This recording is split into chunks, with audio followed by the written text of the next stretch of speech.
Hello दोस्तों, क्या आपको आपके बचपन की बातें कुछ याद है? तो अगर आपको याद होगा, हम बचपन में जब छोटे थे तब हम खिलौने के साथ बहुत ही खेला करते थे।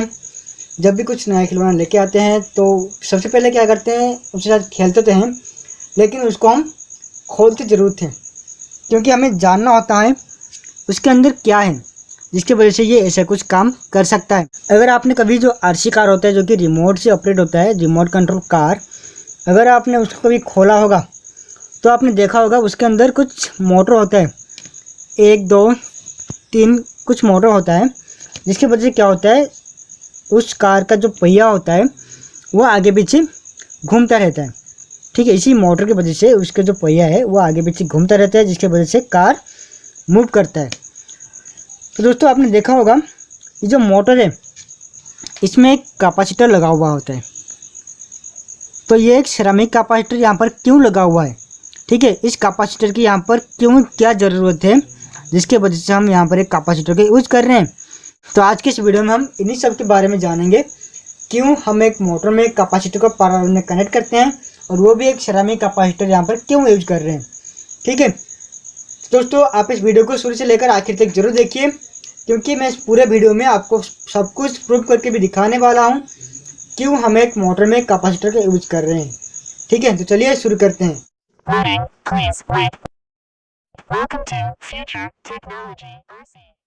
तो दोस्तों आपको पता ही होगा, जब भी एक मोटर को हम सप्लाई देते हैं तो ये मोटर जो है आगे या पीछे घूमता है।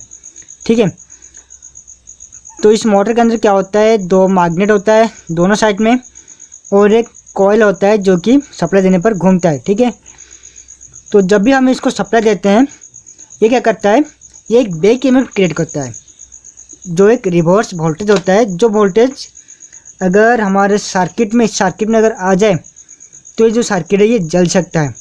क्यों, मैं आपको बताऊंगा। चलिए मैं यहाँ पर कुछ टेस्ट करता हूँ। तो यहाँ पर मैं मोटर ले रहा हूँ और इसका जो कैपेसिटर इसको अभी यहाँ से डिस्कनेक्ट कर देता हूँ। ठीक है, और इस मल्टीमीटर को मैं वोल्टेज पर सेट करता हूँ।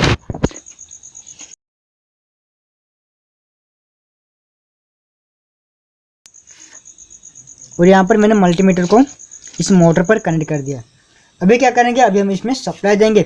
तो यहाँ पर मेरे पास ये 5 वोल्ट का सप्लाई है। चलिए मैं आपको बता देता हूँ यहाँ पर मैंने कितने वोल्ट का यूज कर रहा हूँ।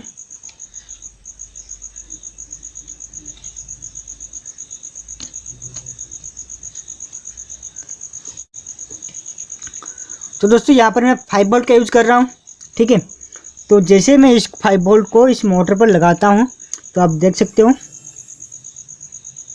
वोल्टेज कितना इंक्रीज हो रहा है, 100 के पार भी चला जा रहा है।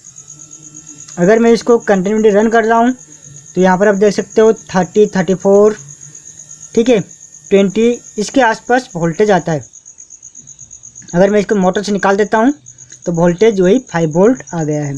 अगर फिर से हम इसको मोटर में लगाते हैं तो आप देखते हो वोल्टेज कितना बढ़ गया है। तो इसके अंदर जो इंडक्टर है उसकी वजह से ये वोल्टेज जो है ये बढ़ रहा है।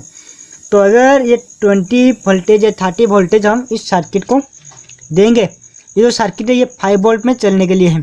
अगर हम इसको 30 वोल्ट देंगे तो ये क्या होगा, जल जाएगा। तो इसी वजह से हम यहाँ पर एक कैपेसिटर यूज करते हैं। तो अगर हम यहाँ पर कैपेसिटर को लगा देते हैं तो आप देख सकते हो मैंने कैपेसिटर को लगाया है और वोल्टेज जो है वो 5 वोल्ट हो गया है। अगर कैपेसिटर को निकाल देते हैं तो वोल्टेज फिर से इंक्रीज हो रहा है। ठीक है, तो इस कैपेसिटर को लगाने की ज़रूरत यही है, ये इसका जो वोल्टेज है, जो कि इसका जो वोल्टेज बढ़ रहा है उसको ये कंट्रोल कर सके। ठीक है, तो आपने देखा बिना कैपेसिटर का वोल्टेज कितना आ रहा है और कैपेसिटर लगाने पर वोल्टेज कितना आ रहा है। तो आपने तो पहले ही पॉइंट पे समझ गए होंगे कि कैपेसिटर हम क्यों यहाँ पर यूज़ कर रहे हैं। तो दोस्तों इस मोटर में कैपेसिटर यूज़ करने का और भी काफ़ी सारे पॉइंट है। तो सेकंड पॉइंट मैं आपको बताता हूँ, जैसे कि इस मोटर का नॉइज़ जो क्रिएट होता है उसको कम करने के लिए, इस मोटर का जो लाइफ है उसको बढ़ाने के लिए हम यहाँ पर एक कैपेसिटर यूज करते हैं। आपको पता ही होगा, जब भी हम मोटर को सप्लाई देते हैं तो इसके अंदर 2 ब्रश होता है, 2 ब्रश होता है कार्बन ब्रश, जिसके वजह से इस मोटर के अंदर सप्लाई जाता है। जब भी हम इसको सप्लाई देते हैं तो ये मोटर जब घूमता है तो इसके अंदर कुछ स्पार्क क्रिएट होता है, कुछ प्लाज्मा क्रिएट होता है। तो उसी स्पार्क को रिड्यूस करने के लिए हम ये कैपेसिटर यूज करते हैं। अगर उस स्पार्क को हम रिड्यूस कर देते हैं तो क्या होगा, इस मोटर का जो लाइफ है वो बढ़ जाएगा और इसका जो नॉइज है, जो साउंड है वो भी कम हो जाएगा। तो चलिए प्रैक्टिकल करके देखते हैं ये सच में होता है या नहीं होता है। तो दोस्तों चलिए पहले हम बिना कैपेसिटर के टेस्ट करते हैं, फिर कैपेसिटर लगाकर टेस्ट करते हैं क्या होता है। तो दोस्तों अभी आप सुन पा रहे होंगे इसका जो साउंड है वो कैसा आ रहा है। अगर मैं यहाँ पर कैपेसिटर का यूज करता हूँ तो देखते हैं साउंड कैसा आता है। अगर हम कैपेसिटर को निकाल देते हैं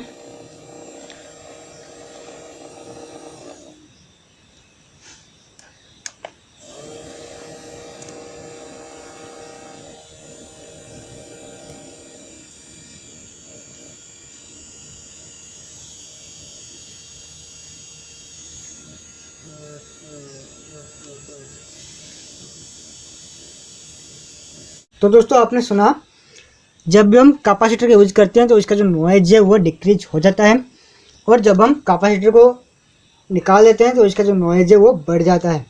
ठीक है, तो ये हो गया दूसरा पॉइंट। अब जो तीसरा पॉइंट है वो क्या है कि ये मोटर को स्मूथली रन करवाता है, स्मूथली स्टार्ट करता है, स्मूथली रन करवाता है।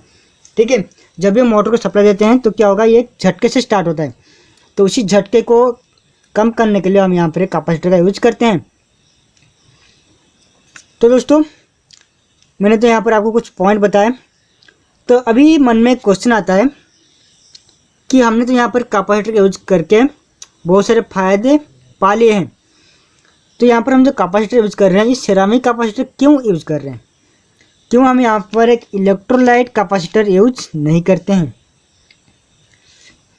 दोस्तों देखिए, ये जो इलेक्ट्रोलाइट कैपेसिटर होता है इसका 2 टर्मिनल होता है और इसमें कुछ पोलैरिटी होता है, ये इसका पॉजिटिव और ये होता है नेगेटिव। ठीक है, लेकिन ये जो सिरेमिक कैपेसिटर होता है इसमें कोई भी टर्मिनल पॉजिटिव या नेगेटिव नहीं होता है। तो दोस्तों जब भी हम इसको टॉय में यूज करते हैं तो हम लोग को टॉय का जो कार्य है उसको हमें आगे पीछे करना होता है। मतलब कि ये जो मोटर है कभी इसको फॉरवर्ड घूमना आता है, कभी इसको रिवर्स घूमना आता है। ठीक है, तो ये जो फॉरवर्ड रिवर्स कैसे होता है, तो इसको हम जो सप्लाई देते हैं जो पॉजिटिव और नेगेटिव उसको हमें चेंज करना होता है। तो कभी पॉजिटिव इस साइड में होता है और कभी पॉजिटिव इस साइड में होता है। तो पॉजिटिव और नेगेटिव दोनों को चेंज करने की वजह से क्या होता है, इसका जो डायरेक्शन होता है वो चेंज होता है। ठीक है, अगर हम यहाँ पर ये इलेक्ट्रोलाइट कैपेसिटर यूज करते हैं, ठीक है, तो अगर हम इसको रिवर्स और फॉरवर्ड करते हैं तो ये जो कैपेसिटर है ये इस मोटर को डैमेज कर देगा या फिर उस सर्किट को भी डैमेज कर सकता है या फिर जो कैपेसिटर ये भी फट सकता है। तो इसीलिए हम यहाँ पर ये इलेक्ट्रोलाइट कैपेसिटर यूज नहीं करते हैं, यहाँ पर हम एक सिरेमिक कैपेसिटर का यूज करते हैं। ठीक है, तो आज के इस वीडियो में हमने पूरी तरह से जाना एक टॉय कार के मोटर में हम कैपेसिटर क्यों यूज करते हैं। तो दोस्तों ये वीडियो आपको कैसा लगा, लाइक कमेंट शेयर करके हमें ज़रूर बताना। अगर आपका वीडियो में किस तरह का डाउट होता है तो आप मुझे कमेंट करके पूछ सकते हैं। अब फिर मिलते हैं अपने नए वीडियो में एक नए प्रोजेक्ट के साथ।